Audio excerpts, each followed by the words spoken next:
Hello hi नमस्कार, स्वागत है आप सभी का मैग्नेट ब्रेन्स के IIT JEE on NEET channel पे। मेरा नाम आशीष कपलेश और आज हम बात करेंगे इलेक्ट्रोसाइट्स की। बेटा, जैसा आप लोग जानते हो एग्जाम बहुत तेजी से करीब आ रहा है, दिन बहुत तेजी से निकलते जा रहे हैं, तो चीजों को लेकर थोड़ा सा हम अब मॉडिफिकेशंस करते हैं और अब हम मेनली फोकस करेंगे क्वेश्चंस पे, क्योंकि देखो अल्टीमेटली हमारा गोल क्या है कि हम क्वेश्चंस को सॉल्व कर सके वहां पे, है ना। जस्ट एक थोड़ा सा मॉडिफिकेशन किया है चीजों को लेके। हम अब क्वेश्चंस पे ज्यादा फोकस करेंगे ताकि क्वेश्चंस पे प्रॉपर कमांड बना सकें, कैलकुलेशन पे प्रॉपर कमांड बना सके, ठीक है। तो उसके लिए आज का जो सेशन रहेगा वो टोटली क्वेश्चन बेस्ड रहेगा। इस पे हम कुछ क्वेश्चंस और इन क्वेश्चंस के थ्रू ही आपकी थ्योरी को भी कंप्लीट कराता रहूंगा। तो आप इसके लिए बिल्कुल निश्चिंत रहिएगा कि सर थ्योरी नहीं होगी तो हम कैसे करेंगे। क्वेश्चंस के माध्यम से ही मैं आपको चीजें एक्सप्लेन करता रहूंगा, फॉर्मूले याद कराता रहूंगा। तो इसके लिए बिल्कुल निश्चिंत रहना, ठीक है। एक चीज जो आपको करनी है वो है आपके पास पेन और पेपर होना चाहिए, क्योंकि क्वेश्चन आएगा तो एक बार खुद से जरूर ट्राई कर लेना उसको, ठीक है, वो इंपॉर्टेंट है। चलिए भाई, तो शुरू करते हैं कहानी पहले सवाल के साथ। पहला सवाल बोलता है कि दो चार्जेस जो कि डी डिस्टेंस पे रखे गए हैं और उनके बीच में एक एयर है, तो कूलम फोर्स इस केस में एफ है। अगर एयर की जगह कोई डाइलेक्ट्रिक मटेरियल डाल दिया जाए तो what will be the coulomb force now. बेटा, यहां पे इस क्वेश्चन के माध्यम से मैं आपको कूलम फोर्स के बारे में बताना चाहता हूं कि अगर दो चार्जेस होते हैं Q1 एंड Q2 और दोनों चार्जेस, एक मिनट को, Q1 और Q2 दो चार्जेस है हमारे पास और दोनों चार्जेस एक दूसरे से अगर d डिस्टेंस अपार्ट है, Q1 और इससे d डिस्टेंस पे अगर कोई चार्ज Q2 रख दिया तो इन दोनों चार्जेस के बीच में एक फोर्स लगता है which is given by K Q1 Q2 by d square. ये कूलम फोर्स होता है मेरे बच्चे। K जो होता है वो प्रोपोर्शनलिटी कांस्टेंट होता है और इसको लिखते हैं 1/4 पाई एप्सिलॉन नॉट, ठीक है। ये epsilon naught it is known as the permittivity of the free space, या फिर एयर के लिए हम बात कर सकते हैं उसको। बेटा, ये परमिटिविटी होता है फ्री स्पेस, वैक्यूम या फिर एयर के लिए। मान लीजिए अगर इन चार्जेस के बीच में कोई मीडियम आ जाए, मान लो यहां पे दो चार्जेस Q1 और Q2 हमारे पास है और इनके बीच में कोई मीडियम आ जाए, एयर नहीं है, अभी तो क्या था इनके बीच में, एयर था, अभी तो इनके बीच में क्या है, एयर है। मान लीजिए कोई मीडियम आ जाए और इस केस में अगर मैं कूलम फोर्स निकालने के लिए बोलूं तो क्या होगा। कूलम फोर्स इस केस में बनता है 1/4 पाई एप्सिलॉन, देखो एप्सिलॉन नॉट मत लगाना, अब एप्सिलॉन लगाएंगे, Q1 Q2 by d square, ठीक है। ये फॉर्मूला बनता है। अगर एयर है तो एप्सिलॉन नॉट लगाना, अगर कोई मीडियम आ जाए तो एप्सिलॉन लगाना।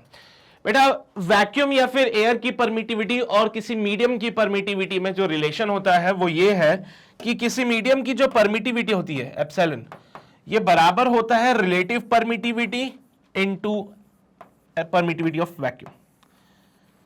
किसी भी मीडियम के लिए जो परमिटिविटी होती है this is called as the equivalent to the relative permittivity और फिर एयर की परमिटिविटी। इस केस में F dash can be written as, अच्छा, ये रिलेटिव परमिटिविटी को हम लोग डाइलेक्ट्रिक कांस्टेंट भी कहते हैं बेटा। It can be also written as K times of epsilon naught, ठीक है। तो रिलेटिव परमिटिविटी को डाइलेक्ट्रिक कांस्टेंट भी कहते हैं, K इक्विवेलेंट टू है रिलेटिव परमिटिविटी।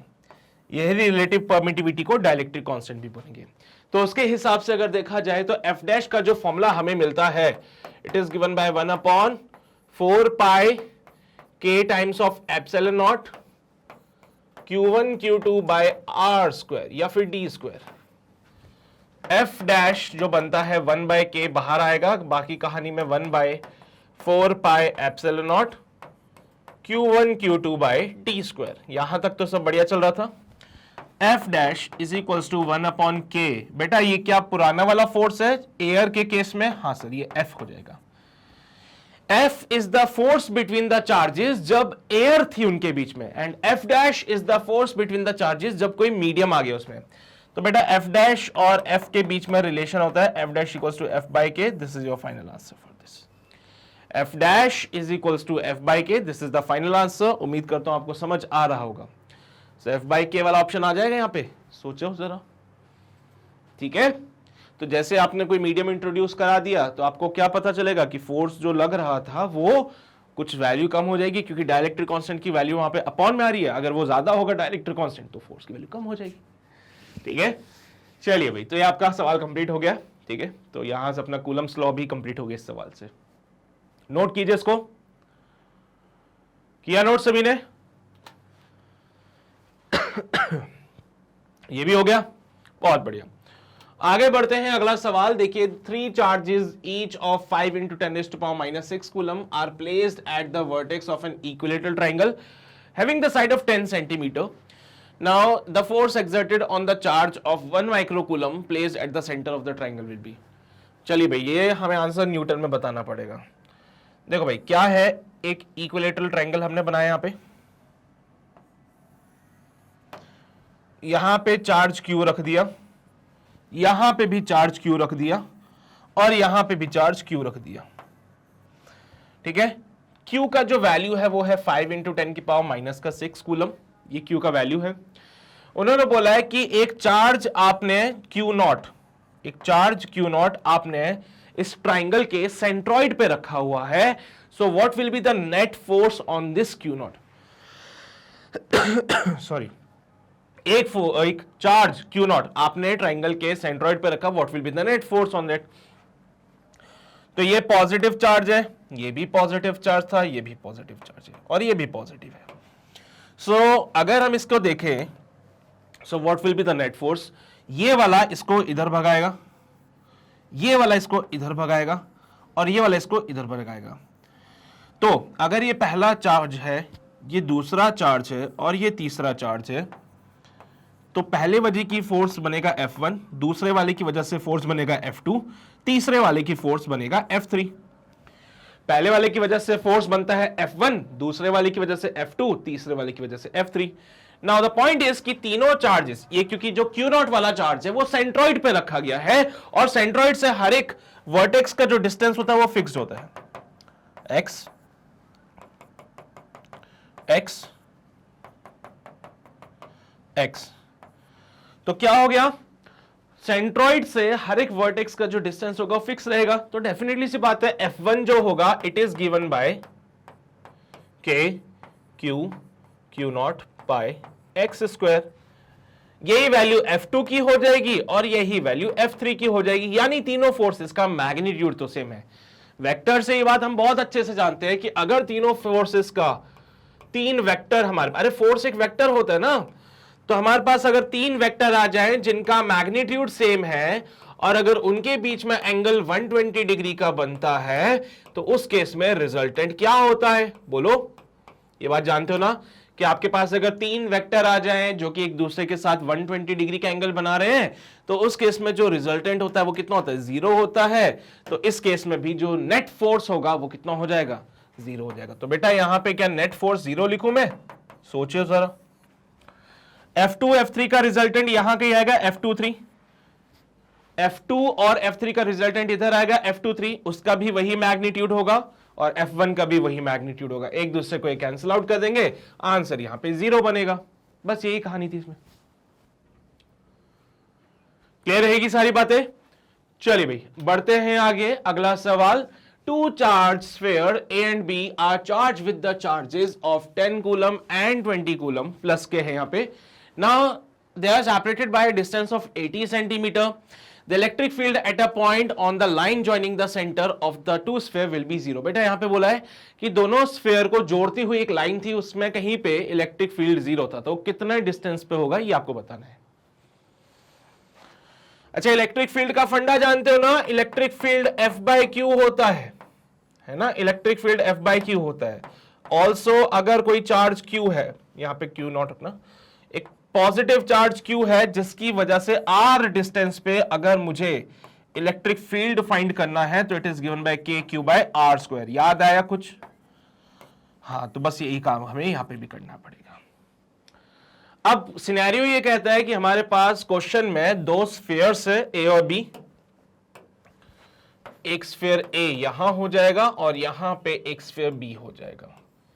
दो स्फीयर्स है A और B. A पे चार्ज है प्लस का 10 कूलम, B पे चार्ज है प्लस का 20 कूलम. ठीक है. Now they are placed at a distance of 80 centimetre. 80 centimetre को 0.8 मीटर जरूर लिखिएगा, आपको SI में कन्वर्ट करना है क्योंकि चीजों को. यहां पे किसी पॉइंट पे मैंने बोला नेट इलेक्ट्रिक फील्ड 0 हो जाएगा. तो इलेक्ट्रिक फील्ड 0 करवाने का फंडा क्या है, इस पॉइंट पे इलेक्ट्रिक फील्ड निकालना है, तो यहां पे आप एक टेस्ट चार्ज रखते हो.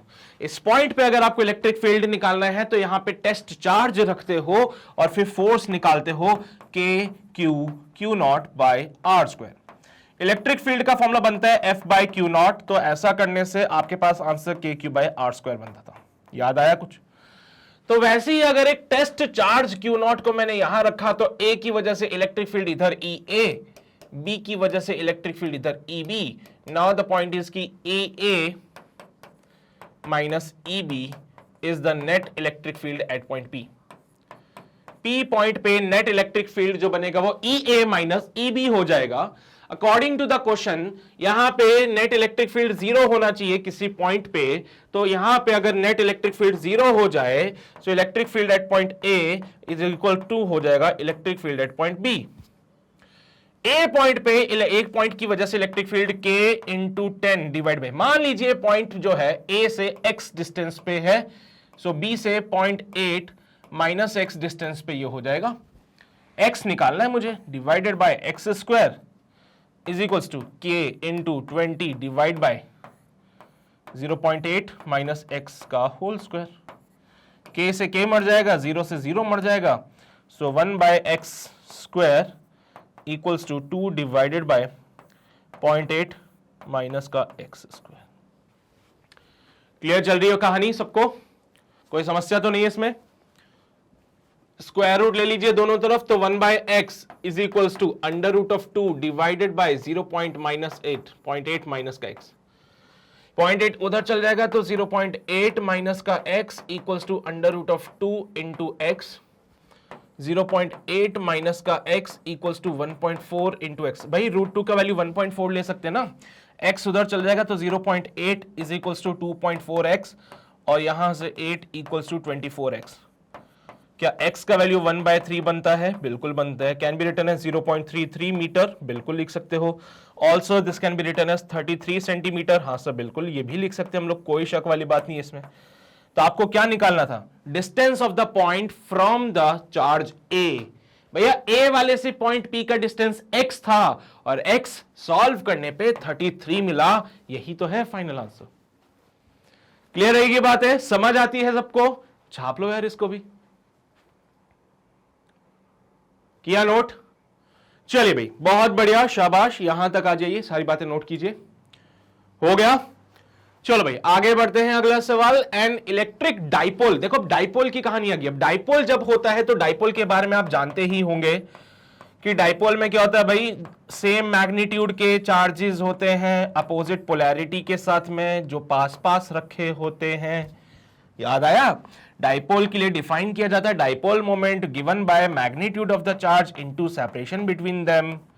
ये भी याद आ गया होगा आपको। डाइपोल मोमेंट डायरेक्शन होती है नेगेटिव चार्ज से लेके पॉजिटिव चार्ज की तरफ। डाइपोल मोमेंट की डायरेक्शन नेगेटिव चार्ज से पॉजिटिव चार्ज की तरफ होती है। फिर इसको आपको यह भी याद होगा कि किसी भी यूनिफॉर्म इलेक्ट्रिक फील्ड में अगर डाइपोल को रख दिया जाए, किसी भी यूनिफॉर्म इलेक्ट्रिक फील्ड में अगर एक डाइपोल को रख दिया जाए तो डाइपोल पे एक टॉर्क लगता है। याद नहीं आया?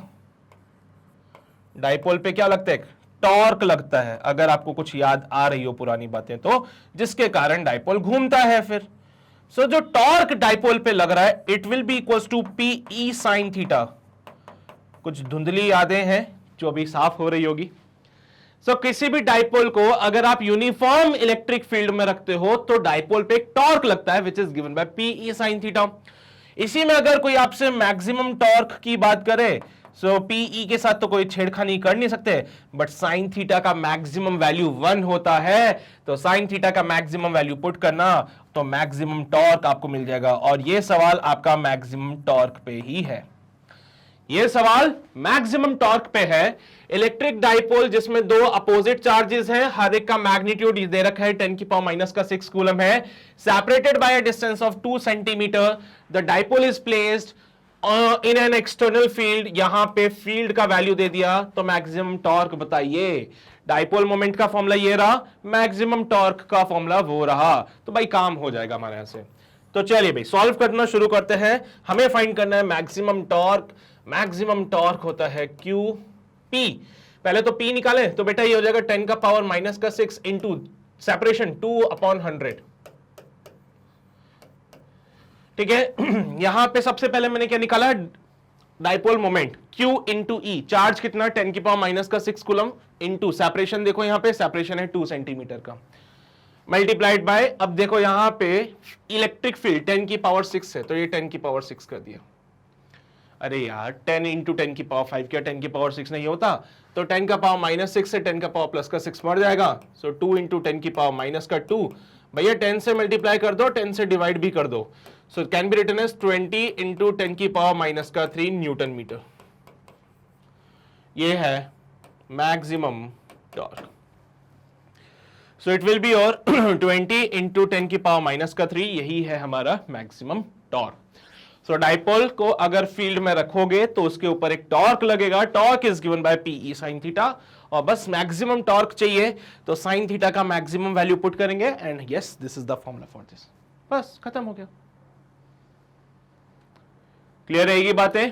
बढ़े आगे, चलो भाई आगे बढ़ते हैं। If 50 joule of work must be done to move an electric charge of 2 coulomb from a point, भाई साहब वर्क कितना कर रहे हो आप लोग, कितना वर्क किया? 50 जूल का वर्क किया है हम लोगों ने, किस पे? एक चार्ज जो कि 2 कूलम का है, उसको मूव करा रहे फ्रॉम द इनिशियल पॉइंट जहां पे पोटेंशियल माइनस का 10 वोल्ट है, टू द फाइनल पॉइंट जिसका पोटेंशियल V है, जो मुझे निकालना है।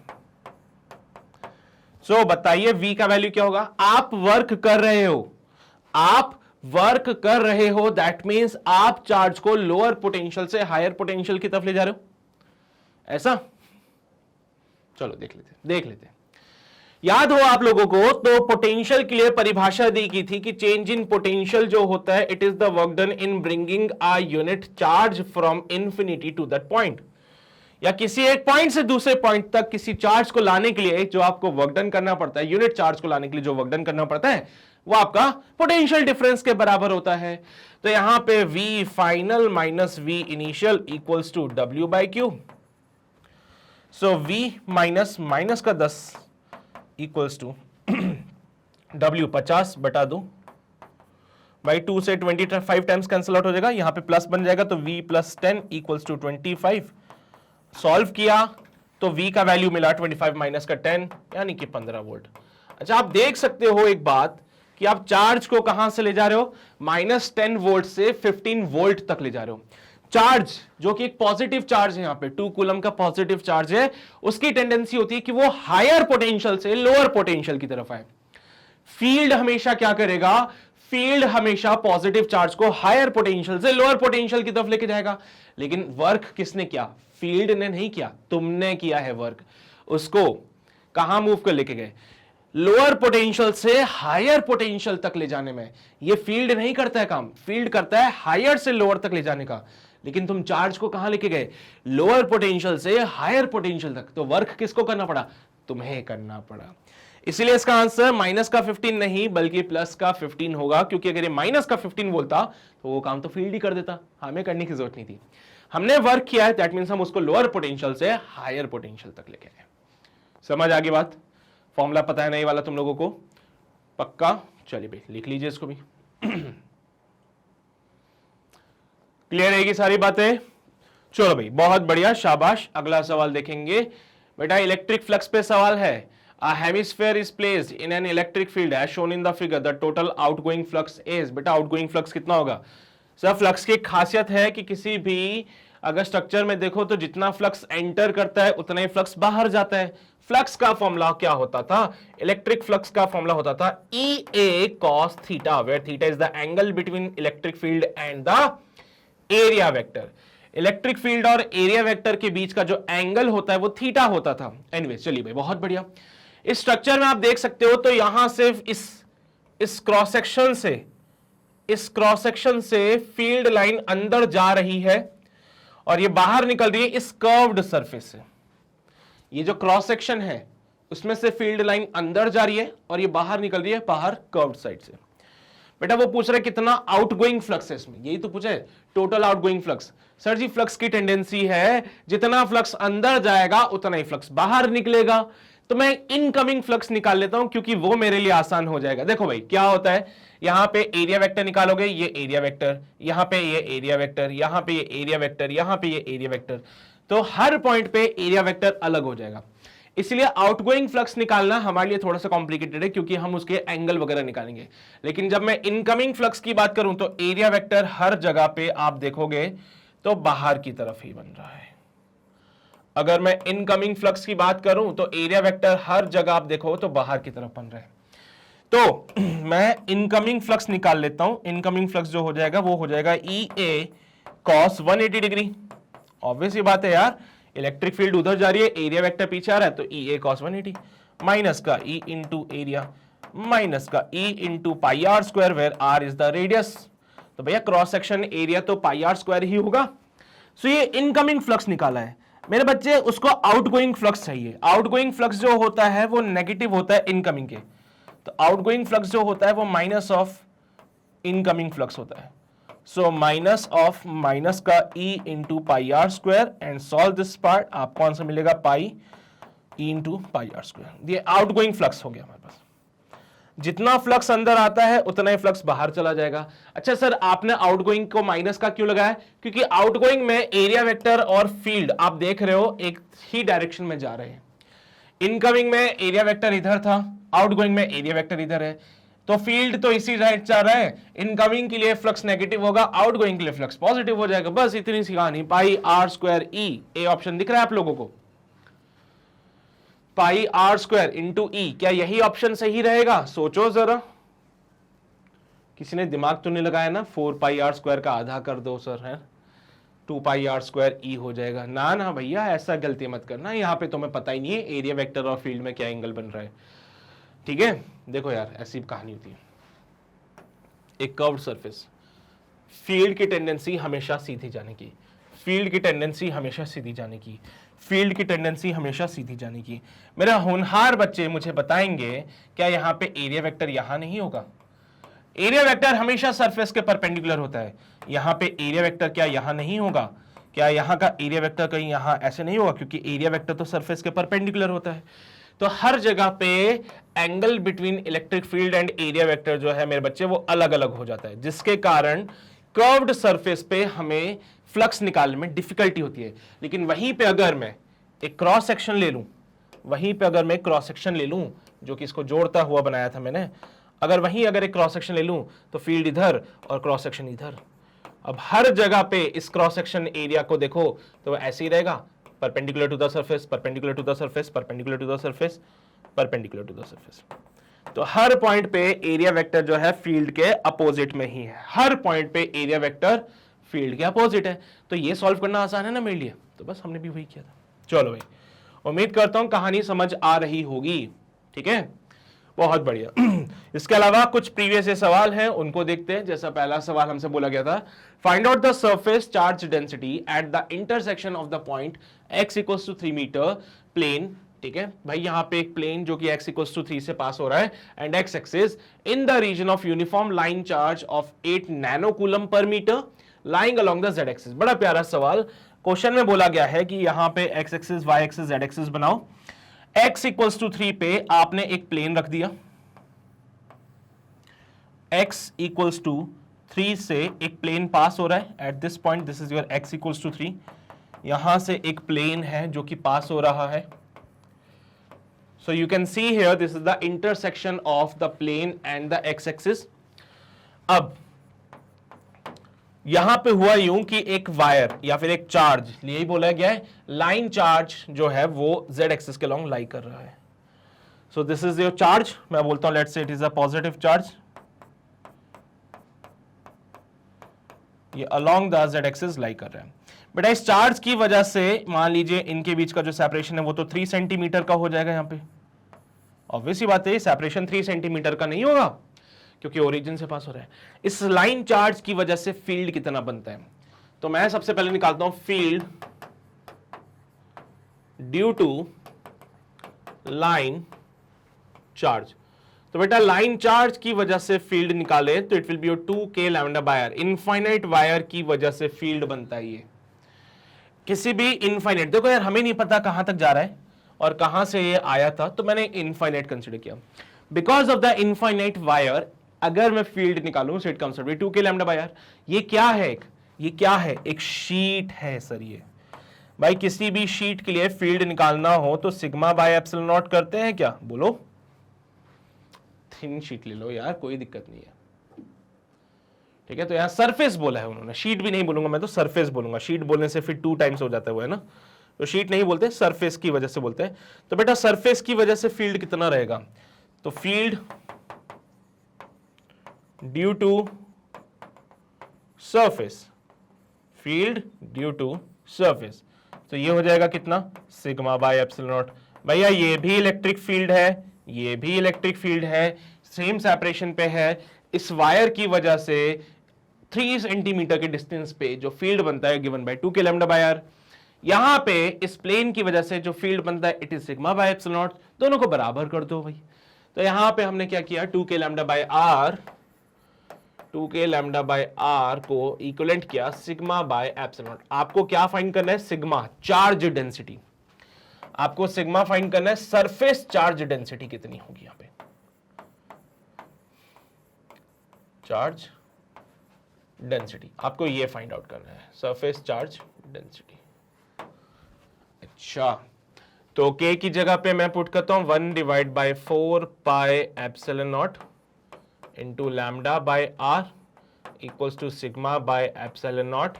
मेरे बच्चे बताएंगे मुझे लैम्डा नॉट से लैम्डा नॉट मर जाएगा, 2 से ये 2 टाइम्स मर जाएगा, 1 divide by 2 pi into lambda by r equals to sigma. सही चल रही कहानी? So 1 divide by 2 into 3.14 into lambda, देखो लीनियर चार्ज डेंसिटी, लैम्डा क्या है? लैम्डा है लीनियर चार्ज डेंसिटी। लैम्डा क्या हो जाएगा? Linear charge density which is equal to 8 nano coulomb per metre. 8 nano मतलब 10 की पावर माइनस का 9 कूलम पर मीटर। तो लैम्डा की जगह पुट किया जाए इसको 8 इंटू 10 की पावर माइनस का 9 डिवाइडेड बाय आर। आर बेटा 3 सेंटीमीटर है, 3 इंटू 10 की पावर माइनस का 2 कर देना, which is equal to sigma. It's all about the calculation. Calculation करनी पड़ेगी, 2 4 8 हो जाता है। यहां पे इसको थोड़ी सी मक्कारी करेंगे, 3.14 को 3.2 लिख देते हैं। सो 4 इंटू 10 की पावर माइनस का 9 डिवाइड बाय, वेट 3.14 को 3.2 लिख रहा हूं मैं, इंटू 3 इंटू 10 की पावर माइनस का 2 इक्वल्स टू सिग्मा। अब तो कैलकुलेशन बची है, कैलकुलेशन कर सकते हो। मक्कारी करी, 10 लगाया, 4 8 32, अरे वाह क्या बात है। तो it will B 1 divide bye 24 into 10 की पावर माइनस 2 पर जाएगा, प्लस का 2 होगा, 3 हो जाएगा, 10 की पावर माइनस का प्लस का 3 इंटू 10 की पावर माइनस का 9। नैनो में ही रहने देना इसको, कहानी अच्छी रह जाएगी। तो 1000/24 इंटू 10 की पावर माइनस का 9 सिग्मा। सॉल्व करना यही आंसर होगा।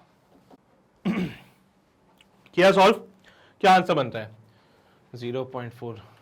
आए है, रुको 1 मिनट जरा, मीटर में था ये, चलो कोई बात नहीं, ठीक है, इसको करेक्शन कर लेना भाई। ये मीटर में रहेगा, सेंटीमीटर में नहीं। यहां पे भी मैं करेक्शन कर देता हूं, मुझे लगा ये सेंटीमीटर में है बट ये तो मीटर में था। चलो ठीक है भाई, माफ करना, 3 मीटर। यहां पे भी आओ, 10 की पावर माइनस 2 लगाने की जरूरत नहीं है, 10 की पावर माइनस 2 लगाने की जरूरत नहीं है, तो ये हो जाएगा 10, यहां पे भी हो जाएगा 10। अब करेक्शन कर देता हूं, ठीक है। सो इंटू 10, -2 नहीं लगाया तो 10 नहीं लग गया, तो 10/24। कैसे काटे इसको भाई? 1/24 करना पड़ेगा। चलो अगले पेज पे करते हैं। तो 1/24 कर लेता हूँ मैं इसको यहाँ पे, 1/24, तो 24 ये डॉट लगाया, 0 लगाया, एक 0 और आएगा, एक 0 और आएगा। 24 को 4 4 16, 4 2 8 9, 4 से किया तो 96 बना, 40 0, 24 2 4 2 8, 2 4 48 होता है, तो 1 से टाइम्स आएगा। 24 1 24, 10 में 4 जाएंगे 6, और इधर 16 160। फिर 24 को कितने से करें? 24 को करते हैं 7 4 28, 7 2 14, 15 16, अभी भी ज़्यादा जा रहा है,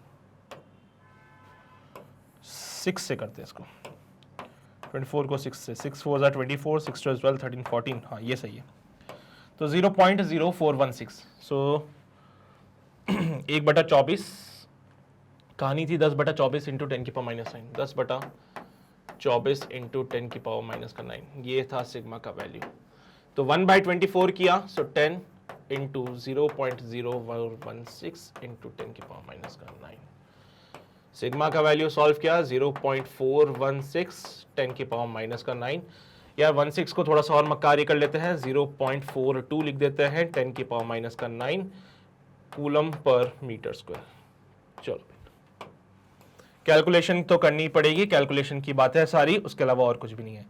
नैनो के फॉर्मेट में लिखना चाहते हो तो सिग्मा को लिख देना 0.42 10⁻⁻⁹ nano coulomb per metre square. लीजिए भाई, ये आंसर बिल्कुल सही चलेगा, कोई रोक टोक नहीं है इस पे। 0.42 वाला ऑप्शन कहीं दिख रहा है तो उस पर ताला लगाएंगे। 0.42 वाला ऑप्शन ये दिख रहा है मुझे, nano coulomb per metre square, यही आंसर है। अरे आ रहा है ना समझ? अच्छा सवाल था ये वाला, है ना, 2021 में हमसे पूछा गया था। देख लो भाई तुम्हारे आंखों के सामने सब कुछ।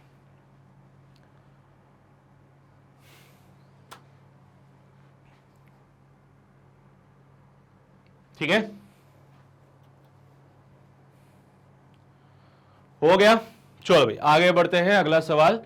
अ प्लेन इलेक्ट्रोमैग्नेटिक, अरे यार इलेक्ट्रोमैग्नेटिक का सवाल कहां से आ गया? ये ईएमडब्ल्यू का सवाल है बेटा ये। चलो कोई बात नहीं, मैं तुम्हें एक रिलेशन बता देता हूं, E/B इक्वल्स टू C होता है। ठीक है, ये E/B इक्वल्स टू C होता है। E यहां पे इलेक्ट्रिक फील्ड, B यहां पे मैग्नेटिक फील्ड और C जो होता है स्पीड ऑफ लाइट होता है। ये रिलेशन के बेसिस पे सवाल हो जाएगा। ऑल्सो जो वेव का जो प्रोपगेशन होता है, ठीक है, क्योंकि एक इलेक्ट्रोमैग्नेटिक वेव के बारे में आप लोग भी जानते हो, अब तो ऐसा नहीं बोलूंगा कि आप लोग अनजान हैं, आपको पता है इलेक्ट्रिक फील्ड और मैग्नेटिक फील्ड यहां पे परपेंडिकुलरली ऑसिलेट करते हैं। ठीक है, सो बेटा यहां पे जो वेव की वेलोसिटी होती है वो E vector cross B vector हो जाती है। सही चल रहे हैं ना कहानी में? चलो भाई, तो वेव कौन सी डायरेक्शन में प्रोपगेट कर रही है? एक्स एक्सिस में। तो I cap equals to electric field मुझे निकालना है, कितना होगा? So E vector cross magnetic field हमारा किस डायरेक्शन में है? देखो तो K कैप लिखा हुआ है, K कैप। बेटा मैं किसको K कैप से मल्टीप्लाई करूं कि I कैप मिल जाए? किस चीज को मैं K कैप से मल्टीप्लाई करूं कि I कैप मिल जाए? सो इसके लिए याद हो I कैप, J कैप और K कैप, ऐसा करके हम वेक्टर रूल बताते थे। I क्रॉस J करने से K मिलता है, K क्रॉस I करने से हमें J मिलता है ना? याद आया कुछ? J क्रॉस K करने से, J क्रॉस K करने से I मिलता है। समझ लो, I क्रॉस J से K मिला, J क्रॉस K से I मिला, K क्रॉस I से J मिला।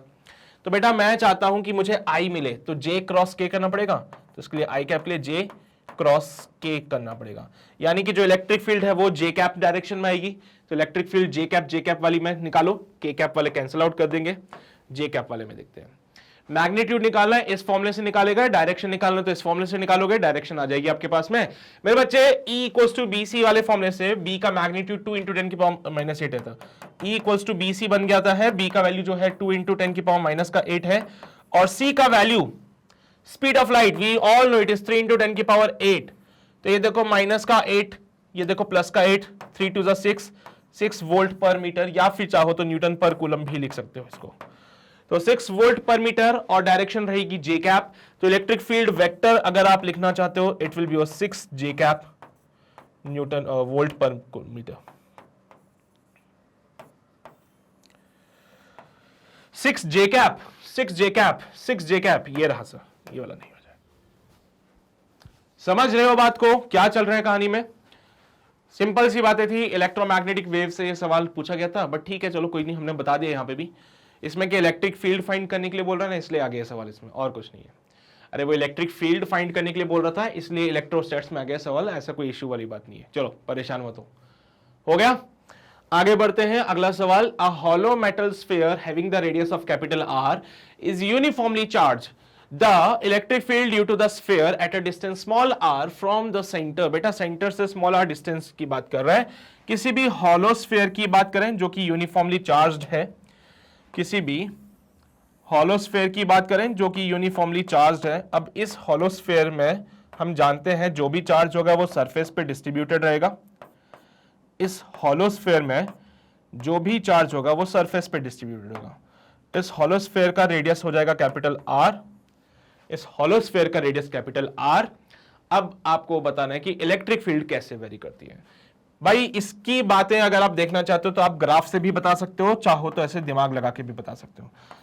ये बात हम सब जानते हैं कि अगर मैं E वर्सेस R का ग्राफ बनाता हूं किसी भी हॉलो स्फीयर के लिए, तो कर्व कुछ इस प्रकार से बनता है। पहले तो R इंक्रीज होता है,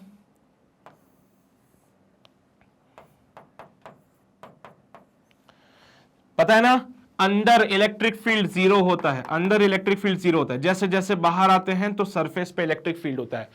तो बेटा अंदर इलेक्ट्रिक फील्ड जीरो है, जैसे हम सरफेस पे आते हैं, जैसे ही हम सरफेस पे आते हैं इलेक्ट्रिक फील्ड आता है इस केस में k Q by capital R square. तो पहले इलेक्ट्रिक फील्ड जीरो था, जैसे ही सरफेस पे आए electric field k Q by capital R square हो गया, और उसके बाद electric field inversely proportional to r होने की वजह से जैसे जैसे आप बाहर जाते जाओगे फील्ड डिक्रीज होगा। सो क्या बोले, इलेक्ट्रिक फील्ड पहले जीरो थी, उसके बाद वो इंक्रीज हुई, और इंक्रीज कब तक होती गई, सरफेस पे जब हमारे पास वैल्यू मिला के क्यू बाय आर का। तो इलेक्ट्रिक फील्ड पहले जीरो थी, और जैसे जैसे आर इंक्रीज हुआ, जैसे जैसे आर इंक्रीज हुआ इलेक्ट्रिक फील्ड भी हमारी इंक्रीज हुई। जैसे जैसे आर इंक्रीज हुआ हम बाहर की तरफ आने लगे, जैसे हम सरफेस की तरफ आने लगे, तो उस केस में इलेक्ट्रिक फील्ड भी इंक्रीज हुई।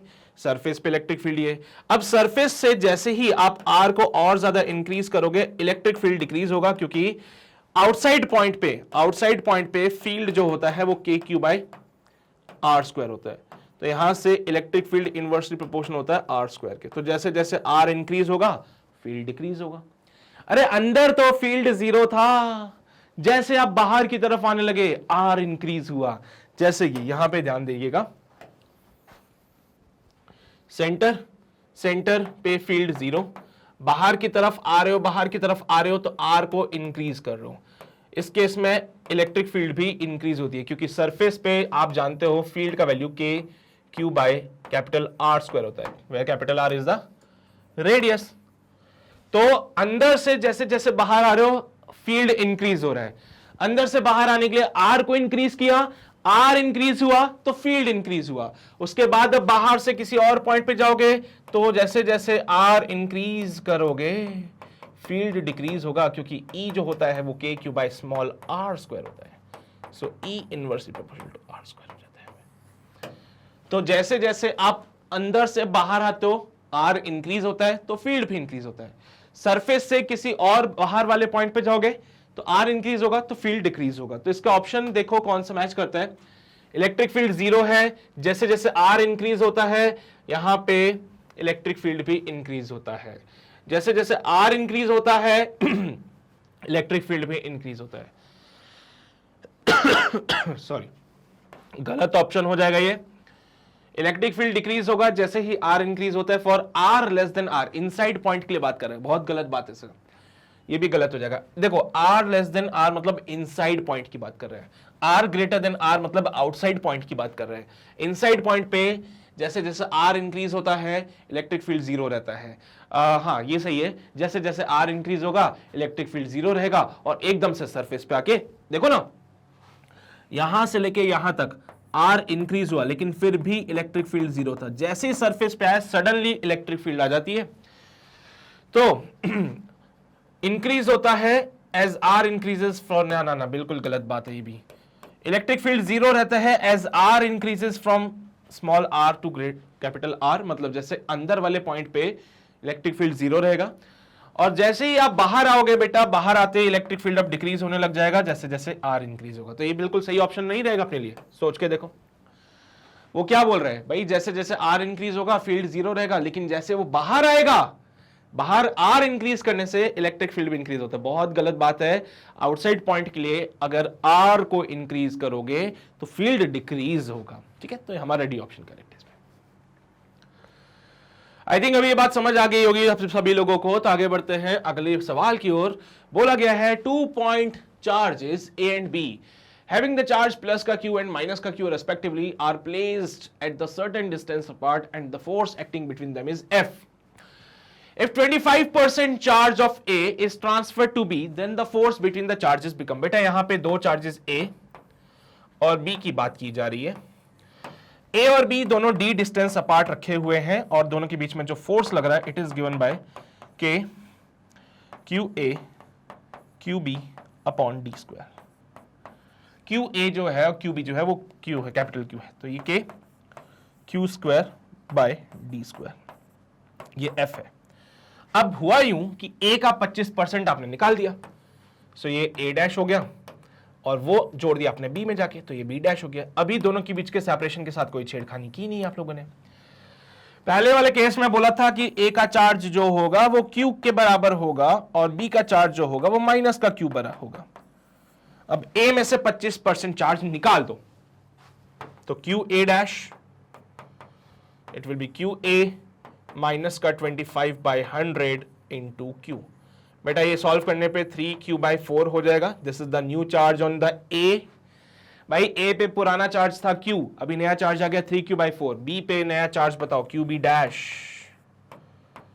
इट विल बी माइनस का q, उसमें प्लस कर दिया 25% चार्ज को। अरे वाह, समझ गया मैं सर, समझ गया। अरे बी वाला चार्ज नेगेटिव था, उसमें 25% ऐड किया, तो माइनस के q में 25% ऐड किया। सॉल्व दिस पार्ट, फिर से ये बनता है 3q/4, माइनस का 3q/4 बनेगा, नो डाउट।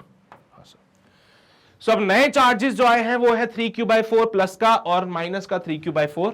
ऐसे केस में नया फोर्स जो बनता है, ऐसे केस में जो न्यू फोर्स हमें मिलेगा, it is given by F dash.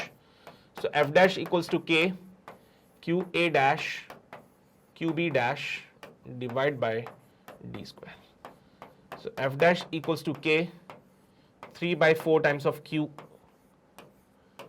3/4 times of q divided by d square. So f dash is equal to 9/16 k q square upon d square. So ये है हमारा final answer for this part. I hope अभी आपको ये समझ आई होगी बातें। सो F dash जो है 9/16 टाइम्स है, देखो भाई के Q square by D square, ये तो एफ था, के Q square by D square, ये तो एफ था, तो F dash will be 9/16 times of F. F dash will be 9/16 times of F. यही तो है हमारा फाइनल आंसर। 9/16 वाला ऑप्शन ये रहा और यही हमारा फाइनल आंसर हो जाएगा। समझ आती है बातें सभी को? क्लियर रहती है कहानी? छाप लो यार, इसमें कोई दिक्कत वाली बात नहीं थी। हो गया?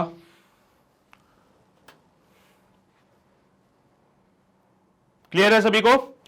आगे बढ़ते हैं। अगला सवाल प्यारा सवाल है, सितारे चमका लेना है इसमें भी। अगेन बोला गया है एक पॉजिटिव पॉइंट चार्ज जिसको रिलीज किया गया from the rest at a distance r naught from a position line. Positive line charge है बेटा ये बेसिकली। तो एक positive line charge, this is your positive charge, line charge है ना बेटा। लाइन चार्ज का मतलब एक रॉड हो सकती है जिसपे पूरा चार्ज डिस्ट्रीब्यूटेड है, कुछ भी हो सकता है। ये रहा पॉइंट जिसको कि यहां से आपने क्या किया है, रिलीज किया। बेटा जब भी किसी चीज को रिलीज किया जाता है उसकी इनिशियल वेलोसिटी 0 हो जाती है। इनिशियली वो यहां था, अब ये पॉजिटिव चार्ज है भैया, प्लस का क्यू चार्ज इसकी तरफ अट्रैक्ट होगा और वो इसके पास आएगा। ये पॉजिटिव क्यू चार्ज इधर अट्रैक्ट होगा और वो इसकी तरफ भागेगा। जब ये पॉजिटिव चार्ज इधर भागेगा तो इसकी वेलोसिटी बताइए as a function of position. तो इसको इसकी आपको वेलोसिटी बतानी है as a function of position, यानी कि वो प्रोपोर्शनल है आर के। कैसे? अच्छा, यहां पे वेलोसिटी जो है वो प्रोपोर्शनल है किसके, ये बताना है मुझे। कैसे करें इसको सॉल्व? दिमाग लगाया कुछ? देखो भाई, क्या यहां पे इलेक्ट्रिक फोर्स की बातें हो रही है? हाँ सर हो रही है। क्या इलेक्ट्रिक फोर्स कंजर्वेटिव है? हाँ सर कंजर्वेटिव है। और अगर इलेक्ट्रिक फोर्स यहां पे कंजर्वेटिव है, so can we use the law of conservation? बिल्कुल, conservation of mechanical energy, conservation of energy का इस्तेमाल किया हम लोगों ने। और कंजर्वेशन ऑफ एनर्जी हमसे क्या बोलता है कि इनिशियल काइनेटिक एनर्जी प्लस का इनिशियल पोटेंशियल एनर्जी बराबर होगा फाइनल का काइनेटिक एनर्जी प्लस फाइनल का पोटेंशियल एनर्जी। भाई इनिशियली तो बॉडी रेस्ट पे थी, सो इनिशियल काइनेटिक एनर्जी तो 0 हो जाएगा। इनिशियली पोटेंशियल एनर्जी की बात करें, so it will be equals to charge है Q into initial potential. Final kinetic energy half mv square हो जाएगा और फाइनल पोटेंशियल की बात करते हैं Q V dash. So Q V minus का V dash is equal to half mv square. बेटा Q इंटू वी माइनस का वी डैश, बेटा ये क्या है? पोटेंशियल के लिए रिलेशन पता है कुछ? डेल्टा वी बन जाएगा ये। चलो आओ नेक्स्ट पेज पे करते हैं। सो Q इंटू माइनस का Q इंटू डेल्टा वी। बेटा यहां पे देखो Q क्या था, देखो देखो देखो देखो क्या, V क्या था? Final initial potential, V dash क्या था? Final potential. सो इसको मैं माइनस का Q V डैश माइनस का V लिख सकता हूं क्या? बोलो जरा, बोलो जरा, ऐसे लिख दूं क्या? माइनस का V डैश माइनस का V। सो माइनस का Q into delta V equals to half m v square. और अब दिमाग लगाओगे तो आपको याद हो रिलेशन। सो फील्ड पोटेंशियल को लिखते थे माइनस का E डॉट डी आर, पता नहीं सर लिखते थे कि नहीं लिखते थे, हम तो भूल गए हैं। माइनस से तो माइनस मर ही जाएगा। Q integral of E dot d r equals to half m v square.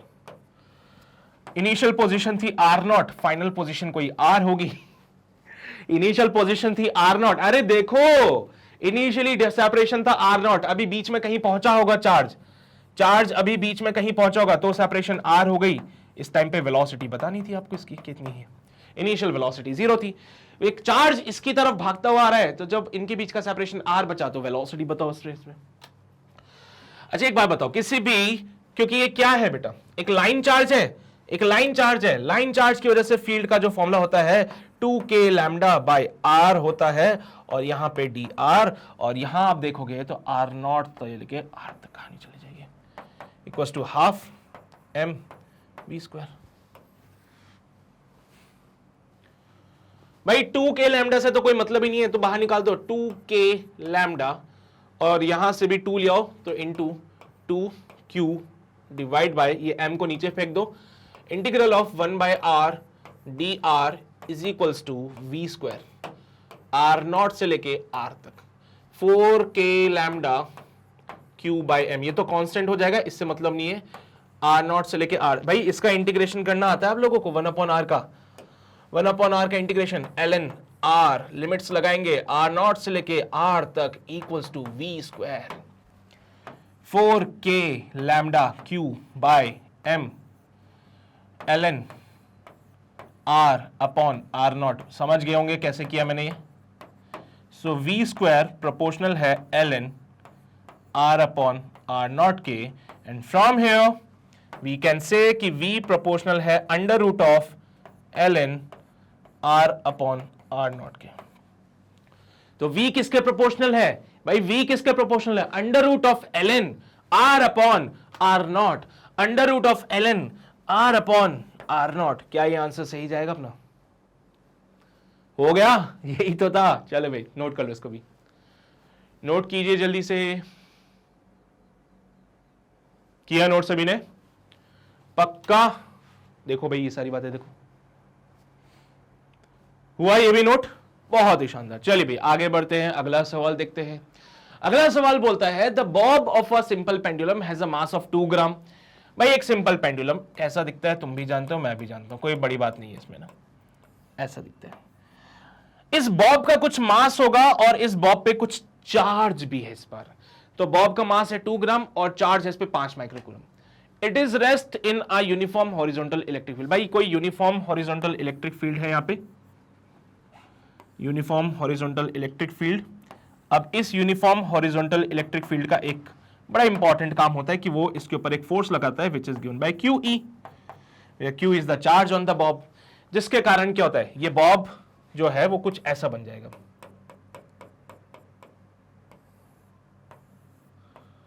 इस बॉब पे फोर्स लगेगा QE वाला यहां पे, टेंशन T लगेगी यहां पे, और mg बनेगा यहां पे।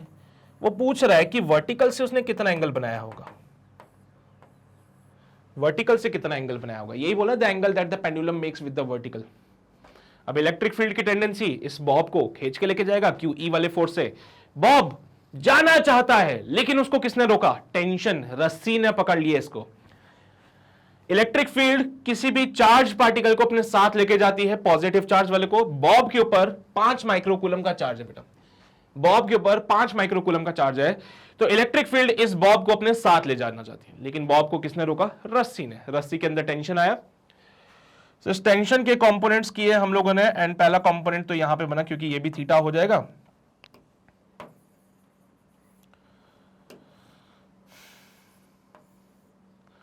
ये भी थीटा हो जाएगा और यहां पे रस्सी के अंदर एक टेंशन टी आ रहा था तो ये कंपोनेंट हो जाएगा टी कॉस थीटा, ये कंपोनेंट होगा टी साइन थीटा। चलो भाई, अब आपको भी दिखता है, मेरे को भी दिखता है कि यहां पे कॉस थीटा वाला mg को बैलेंस कर रहा है, साइन थीटा वाला QE को बैलेंस कर रहा है। So T sine theta equals to QE और T cos theta equals to mg। दिखता है सभी को?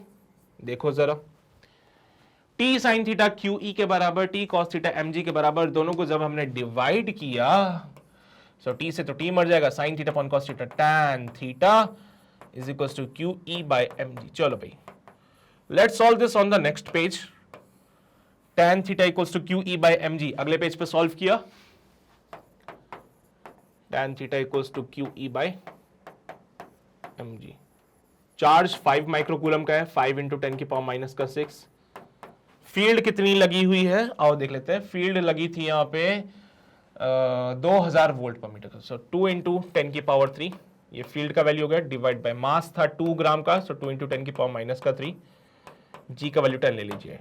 2 से 2 मर जाएगा, 10 की पावर माइनस का 3 ऊपर जाएगा, प्लस का 3 बनेगा, 10 की पावर 3 से ये सारी चीजें मर जाएगी। Your answer will be 5/10। Solve किया 0.5। सो tan थीटा 0.5 बनता है, so theta will be your tan inverse 0.5। क्या यही है आंसर बनेगा हमारे पास? क्या यही है एंगल जो ये बना रहा था, tan इनवर्स 0.5? ये लो, हो गया सवाल कंप्लीट। छाप लो इसको जल्दी से। किया नोट सभी ने? समझ आती है बातें? लिख लो। हो गया है भी नोट? बहुत बढ़िया। चलिए भी, तो यहां पे हमारा ये जो पार्ट है कंप्लीट होता है। ऐसा नहीं है कि इसमें और चीजें नहीं है, सवाल तो और भी बहुत सारे हैं, जितने आपको मिले वो कम है। ठीक है भाई, सवालों का क्या है, जितने सवाल हो उतने कम है। ठीक है, तो जितने आप क्वेश्चंस को और प्रैक्टिस कर सकते हो वो करते रहिए, वो ज्यादा इंपॉर्टेंट है। अपार्ट फ्रॉम दिस, इसमें से अगर आपको दोबारा प्रैक्टिस करनी है क्वेश्चंस की तो आप वीडियो दोबारा देख सकते हो। उसके लिए आपको हमारे ऑफिशियल वेबसाइट पे जाना है www.magnetbrains.com। IIT JEE वाले डिपार्टमेंट में जाइए और यहां पे आप देखेंगे तो आपको क्रैश कोर्स मिल जाएगा। आपके रेस्पेक्टिव टीचर्स के रेस्पेक्टिव सब्जेक्ट्स के क्रैश कोर्स वीडियोस यहां अवेलेबल है, फिजिक्स, केमिस्ट्री और मैथ्स। तो किसी भी सब्जेक्ट में किसी भी पार्ट में कोई दिक्कत हो तो उसको जरूर देगी। और ये जो हमारा टारगेट है ना कि एक दिन में एक चैप्टर कंप्लीट करने का, ये सबसे परफेक्ट टारगेट है, क्योंकि लास्ट मोमेंट पे ऐसी चीज नहीं हो पाती कि एक दिन में एक पूरा चैप्टर कंप्लीट हो जाए जिससे थॉट क्लियर हो जाए, अच्छा ये चीजें इस चैप्टर में थी, तो वो चीजें हम आपको प्रोवाइड करा रहे हैं, तो ये आपके लिए बहुत बेनिफिशियल रहेगा। तो इसलिए मैं कहता हूं कि ये सारा जो चीजें चल रही है ना, अपने दोस्तों तक जरूर पहुंचा देना, उनको शेयर करना सेशन, उनको बोलो जाके कि भाई यहां पे ऐसी धमाकेदार तैयारी चल रही है तो आके ज्वाइन कर ले, मिस ना करें, क्योंकि लास्ट मोमेंट है, प्रिपरेशन परफेक्टली होनी चाहिए। ठीक है, बाकी नए हो चैनल पे तो चैनल को जरूर सब्सक्राइब कर लीजिएगा, वो जो लाल बेल आइकन है वो जरूर दबा लेना, सो दैट कोई नोटिफिकेशन मिस ना हो। बाकी सेशन अगर पसंद आया तो लाइक जरूर कर दीजिएगा। और बस इतनी ही बातें थी आज के चैप्टर में। अगला पार्ट कैपेसिटर्स का होगा। फिर से मैं कहा कि मैं आपको क्वेश्चंस की प्रैक्टिस धमाकेदार करा दूंगा, वैरायटी ऑफ क्वेश्चंस करा दूंगा, ताकि आपका वो जो थ्योरी वाला पार्ट था वो क्वेश्चंस के थ्रू ही कंप्लीट हो जाए। बाकी एक छोटा सा काम कर सकते हो, अपनी तरफ से थ्योरी को एक बार जरूर देख लेना, सो दैट क्वेश्चन सॉल्विंग के टाइम पे आपको दिक्कत ना है। राइट, चलिए भाई, तो मिलते हैं आपसे अगले सेशन में। तब तक अपना ध्यान रखिए, पढ़ाई करते रहिए। All the very best.